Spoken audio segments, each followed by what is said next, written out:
Hello everyone. आज के इस वीडियो सेशन में हम बात करने वाले हैं व्यंजन संधि के बारे में। जैसा कि हम अपने पिछले वीडियोस में जो है संधि क्या होती है और उसमें जो है हम स्वर संधि के बारे में देखे थे। ठीक है, तो एक बार फिर से जो है हम रिकॉल करते हुए फिर व्यंजन संधि के बारे में डिस्कस करते हैं। ठीक है, वो सारा जो संधि है हम उसको बाय ट्रिक देखेंगे ताकि आपको जो है आसानी से लर्न हो जाए। तो चलिए स्टार्ट करते हैं। जैसा कि हमको पता है कि संधि का मतलब होता है मेल। ठीक है, दो या दो से अधिक वर्डों का मेल ही संधि कहलाता है। और संधि में हम तीन प्रकार बताए थे, स्वर संधि, व्यंजन संधि और विसर्ग संधि। स्वर संधि हम अपने प्रीवियस वीडियो में डिस्कशन किए थे और अभी व्यंजन संधि डिस्कशन करेंगे। उससे पहले एक बार जो है हम रिवाइज कर लेते हैं। हम स्वर संधि दो स्वरों के मेल से बनता है। इसमें टोटल जो है 5 प्रकार की संधियाँ आती हैं। दीर्घ संधि, दूसरा गुण संधि, तीसरा वृद्धि संधि, चौथा यड़ संधि और पांचवा नंबर जो है अयादि संधि आता है। एक एक करके देखते हैं। देखो, हम दीर्घ संधि में बताए थे कि सबसे जो बड़ी मात्रा होती है, चाहे आ की मात्रा, चाहे बड़ी ई की मात्रा और ऊ की मात्रा को पहचानते हैं। देखो यहाँ पे जो है आ की मात्रा धर्मार्थ, ठीक है, धनार्थी, यहाँ पे आ की मात्रा कुशासन में आ की मात्रा, ठीक है, रत्नाकर में आ की मात्रा, धर्मात्मा में विद्यार्थी, यहाँ या आ की मात्रा। तो आ की मात्रा वाले जितने भी, फिर बड़ी ई की मात्रा वाले देखो यहाँ पे लगा हुआ है। जब भी कभी बड़ा जो है ई की मात्रा, ऊ की मात्रा और आ की मात्रा वाले शब्द आए और री की मात्रा वाले, तो हम कहेंगे कि वो क्या, कौन सी संधि है। नाम से ही पता चल रहा है कि वो दीर्घ संधि है। ठीक है, तो यहाँ पे बड़ी मात्रा है, बड़ी मात्रा मतलब बड़ा मतलब दीर्घ। ठीक है, तो ऐसे याद कर लेना। यहाँ पे जो बड़ी मात्रा वाले होते हैं वो दीर्घ संधि वाले होते हैं। उसके बाद दूसरा नंबर हम बात कर रहे हैं वृद्धि संधि के बारे में। तो यहाँ पे ए और औ वाले जो संयुक्त मात्रा वाले शब्द होते हैं, इसको इस तरह से रिप्रेजेंट करते हैं, वो वृद्धि संधि होते हैं। ठीक है, अब ऐसे याद रखना कि जब कोई भी लोग यूनिटी में रहते हैं तो ही उनकी बढ़ोतरी होती है, वृद्धि होती है। ठीक है, तो ये याद रखना। यहाँ पे जो संयुक्त मात्रा, यहाँ पे ए और औ है। जैसे देखो यहाँ लगा ए की मात्रा, ए की मात्रा, ठीक है, ए की मात्रा, यहाँ पे ए ए ए। तो जब भी इस तरह की रहेगी तो वो कैसे होगी, वृद्धि संधि होगी। ठीक है, आप देख सकते हो। अयादि संधि में जो है इसमें अय आ रहा है तो इससे रिलेटेड याद रखना, अय, आय, अव, आव। ठीक है, ये वर्ड मिलेगा। जैसे यहाँ से ही मिला ना, य या व मिलता है। जैसे नाविक, भवन, नयन, पवित्र, य व मिल रहा है ना, य। ठीक है, यहाँ पे जो है नय, ठीक है, नए को नीति भी बोलते हो। यहाँ भी देखो य आ रहा है, य आ रहा है, य। ठीक है, व य करके आए तो ये समझ लेना कि अयादि संधि है।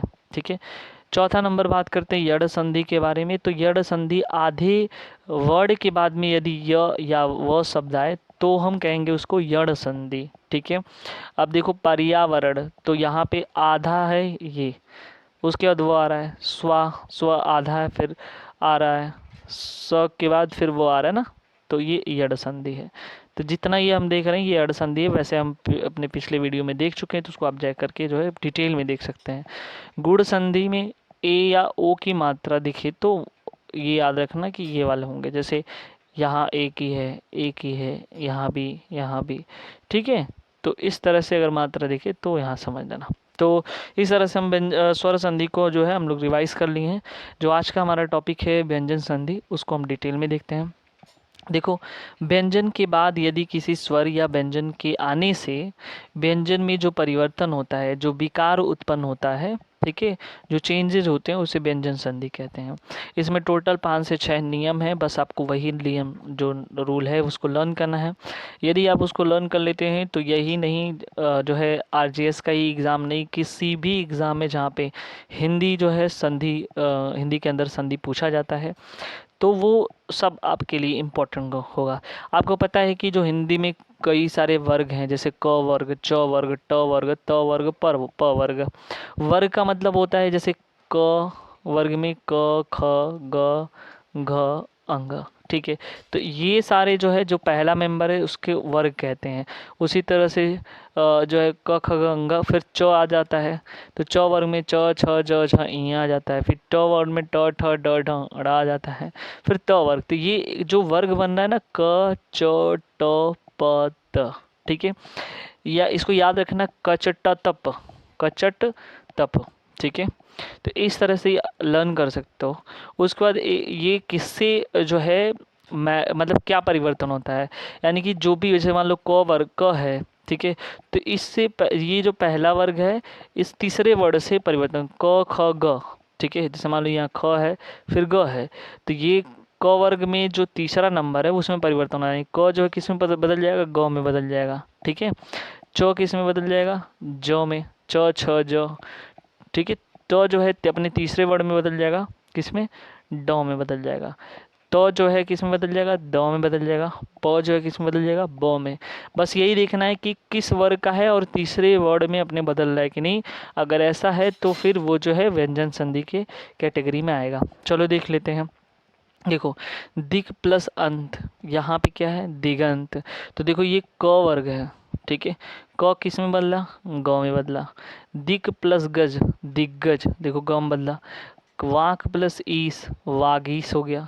दिक प्लस विजय, दिग्विजय हुआ। तत् प्लस भव, अब देखो तो ये त वर्ग है तो त किस में बदलेगा, द में, तो देखो तो यहाँ पे तद्भव हो गया है। जगत प्लस अम्बा, तो जगदम्बा, ठीक है। देखो त है यहाँ पे और यहाँ पे गौम बदला है। दिक प्लस अंबर, दिगंबर, यहाँ भी होगा। भगवत प्लस गीता, तो किस में बदल गया, गौ में बदल गया, तो हो गया भगवत गीता। ऋक प्लस वेद, ऋग्वेद। जगत प्लस आधार, जगतधार। सत प्लस उपयोग, सदुपयोग। उद्घाटन, उद्धार। वाग्दता, जगदगुरु। तो ये याद रखना, जगतगुरु त और ग, ये सीधे त जो है किस में बदला है, ग में बदला है, ठीक है। रूल नंबर 2 की बात कर लेते हैं हम, ठीक है। अभी हमने देखा कि क च ट त प जो है अपने तीसरे में वर्ड में बदलेगा। अब वही क च ट त प जो है अपने पांचवें वर्ड में बदलेगा। देखो कैसे, देखो यहाँ पे क ख ग घ अंग, ठीक है। तो उसी तरह से ये च बदलेगा। इस तरह से जो है ये पांचवें, जिसे अनुनासिक ध्वनि कहते हैं। जैसे लास्ट में अंग, अड़, न, ये सब जो है जब बोलोगे तो नाक से निकल अंग, ठीक है, ऐसे करके। तो कहीं ना कहीं जो है इनको अनुनासिक ध्वनियाँ कहते हैं। जैसे वाक मैं, तो क किस में बदलेगा, अंग में, तो हो गया वाग्मय। उत मत, तो ये देखो तो ये वाला जो चेंज हो गया ना, आधा नौ में, उन्मत्त, ठीक है। उत्मेष, ठीक है। तो ये किस में हो गया, उन्मेष, ठीक है। तो किस में बदल गया, इसमें आधा नौ में। तत्मय, तन्मय। जगत प्लस नाथ, जगन्नाथ। सत प्लस मति, सन्मति। चित्तमय, चिन्मय। खटमुख, खटमुख, ठीक है, षडमुख जिसको बोलते हो। अब देखो ग स ड द ब, ठीक है। अगर वो नहीं याद होता है तो मतलब वो तो है, ठीक है, लेकिन वैसे भी डायरेक्ट हम बता दे रहे हैं। अगर ये चीज़ किसी भी शब्द के बीच में आ जाए तो समझ लेना कि व्यंजन संधि है। आंख बंद करके जो है उसको मान लेना कि वो व्यंजन संधि है। ग ज ड द ब, ये ठीक है। जैसे दिंगत हुआ, दिग्दर्शन हुआ, दिगंबर हुआ, वागीश हुआ, ठीक है, और वाग्मय हुआ। तो ये सब के किसी के अगर आ जाए तो ये समझ लेना कि ये कौन सा है, ये समझ लेना तुम्हारा व्यंजन संधि है। रूल नंबर 3 की बात करते हैं तो 6 संबंधित नियम, यानी जो छतरी वाला 6 है ना, उससे संबंधित कुछ नियम है। उससे देखो क्या होता है, ह्रस्व स्वर टोटल 4 होते हैं और दीर्घ स्वर टोटल 7 होते हैं, ठीक है। तो ये दोनों मिलाकर के 13 हो गए, ठीक है, स्वरों की संख्या। ह्रस्व स्वर में अ, आ, ई, अ, छोटी, छोटा ऊ और री, ये ह्रस्व स्वर होते हैं। और दीर्घ स्वर में जो है बड़ी जो मात्राएं होती हैं उनकी बात हम कर रहे हैं। तो आ, बड़ा ई, बड़ा ऊ, ए, ओ, औ, ये सारी जो मात्राएं होती हैं टोटल 7, इसे दीर्घ स्वर कहते हैं। और ये जो है 4 जो है हर्ष स्वर कहलाता है। अब देखो क्या होता है, हर्ष स्वर या दीर्घ स्वर दोनों में से कोई भी अगर 6 के साथ होगा, ठीक है, तो वह किस में बदल जाता है, चौ में बदल जाता है, ठीक है। जैसे मान लो यहाँ पे परी प्लस छेद, ठीक है। अब देखो यहाँ पे ई की मात्रा लगी हुई है ना, ऐसे ई की मात्रा, हाँ, प्लस छ आ गया, ठीक है। तो किस में हमने बोला कि ये किस में बदल जाएगा, आधा चौ में बदल जाएगा। चौ में या तो आधा चौ में या तो पूरा चौ में, तो ये परिच्छेद हो गया है, ठीक है। उसी तरह से यहाँ देखो स्व, अच्छा, स्वच्छंद हो गया है। अनु, ऊ है, फिर छे, अनुच्छेद। छत्र, छाया, ठीक है। उसके बाद त संबंधित रूल नंबर 4 है त संबंधित नियम। तो देखो त संबंधित में टोटल 5 हैं, ध्यान से देखना है। यदि च और छ दिया हो तो केवल च में बदलेगा, ठीक है। ज और झ दिया है तो ज में केवल बदलेगा। ट और ठ में दिया है तो ट में बदलेगा केवल। ड और ढ में दिया है तो ड में बदलेगा। ल है तो ल में बदलेगा। यानी इन लोगों का पहला ही लेटर में ये बदल जाएगा, बाकी ल तो ऐसे ही। जैसे एग्जाम्पल ले लो, तो संबंधित उत प्लस चारण, ठीक है। अब देखो यहाँ पे च आ रहा है ना, तो किस में बदला, ये च में ही तो बदला, उच्चारण। उसी तरह से जगत, ये त वर्ग है, छाया छ है तो किस में बदला, तब भी च में। तो यहाँ पे लिखा तो है च और छ में रहेगा, तभी च में ही बदलेगा। च यहाँ पे मिला, ये सच्चरित हो जाएगा, ठीक है। उसी तरह से सज्जन, जगज्जनी, जगज्जननी, उज्ज्वल, वृहट्टिका, उड्डयन, उल्लास, तल्लीन, उल्लेख। देख लेना ये सारा, ठीक है। रूल नंबर 5 की बात करते हैं। तो रूल नंबर 5 में जो है यहाँ पे दिखा रहा है कि त है, त के बाद जो है जो बड़ा सा है अगर वो आता है, ठीक है। तो इसमें 2 रूल हैं, पहले त का च में परिवर्तन हो जाना, फिर बड़ा सा का छ में परिवर्तन हो जाना। यानी त वर्ग में अगर मान लो त के बाद जो है अगर बड़ा सा आता है, ठीक है, तो ऐसे केस में जो त का च में बदल जाएगा और स का छ में परिवर्तन हो जाएगा, ठीक है। या अगर त के बाद ह स आए तो ये द में त बदल जाएगा और ह जो है ध में बदल जाएगा। एग्जाम्पल देखते हैं, जैसे यहाँ देखो त उसके बाद जो है स आ रहा है, ठीक है। त और स, अभी देखो यहाँ पे त के बाद स में आ रहा है, ठीक है, बड़ा सा। तो अब किस में बदल गया, ये स जो है छ में परिवर्तित हो जाएगा। तो यहाँ पे देखो ये उच्छिल हो गया, ठीक है, उच्छिष्ट। और यहाँ पे है सत प्लस शास्त्र, तो ये क्या हो गया, सत्शास्त्र। उत प्लस श्वास, उच्छ्वास। ये पद प्लस हति, पद्धति। यहाँ पे भी देखो ह आ रहा है, त के बाद ह। अब देखो यहाँ पे त के बाद अगर ह आता है, ठीक है, तो ये वाले में, तो यहाँ पे त का द में बदल जाएगा और ह का ध में बदल जाएगा, ठीक है। तो देखो यहाँ पे क्या हो रहा है, त के बाद जो है यहाँ पे उत प्लस श्वास, त के बाद स आ रहा है तो च और छ में बदल जा रहा है। फिर ये पद्धति, पद्धति, उत प्लस हरण, उद्धरण, ठीक है। उसके बाद जो है उत प्लस लेख, उल्लेख, ठीक है, क्योंकि ल वाला जो है ना केवल ल में बदलता है, ये मैंने देखा है। उसके बाद त वाला स के साथ तक्षर हो जाएगा, ठीक है। देखो चैनल को अभी सब्सक्राइब नहीं किया तो सब्सक्राइब जरूर कर लो, ठीक है। कमेंट सेक्शन में कमेंट करके ज़रूर बताओ कि वीडियोस कैसा लग रहा है और अपने दोस्तों को शेयर करना ना भूलो। अब देखो ये रूल नंबर 6 है, नौ संबंधित नियम, ठीक है।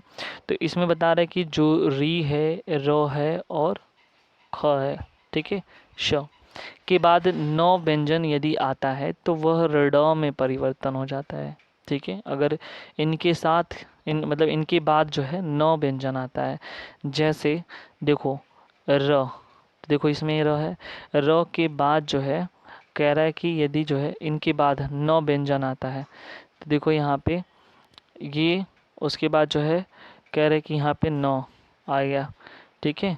तो किस में बदलेगा, ड में बदल गया, तो ये परिमाण हो जाएगा।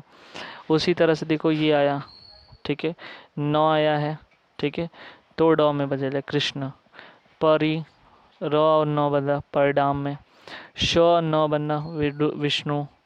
प्र, ठीक है, उसके बाद म, तो ये हो गया जो है प्रमाण, ठीक है।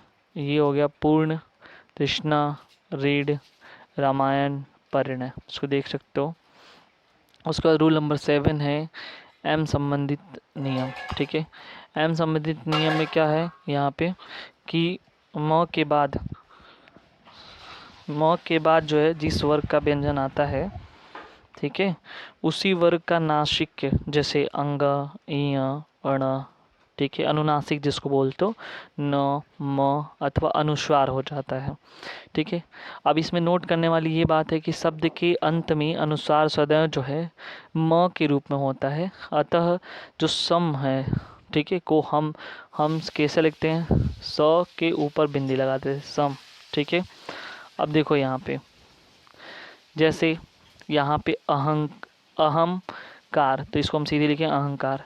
समगत, तो ये होगा संगत। समजय, संजय। समकीड़, देखो ये भी हमने बताया ना, ये भी जस्ट म के बाद जिस वर्ग का व्यंजन आता है उसी वर्ग का नासिक लगता है, ठीक है।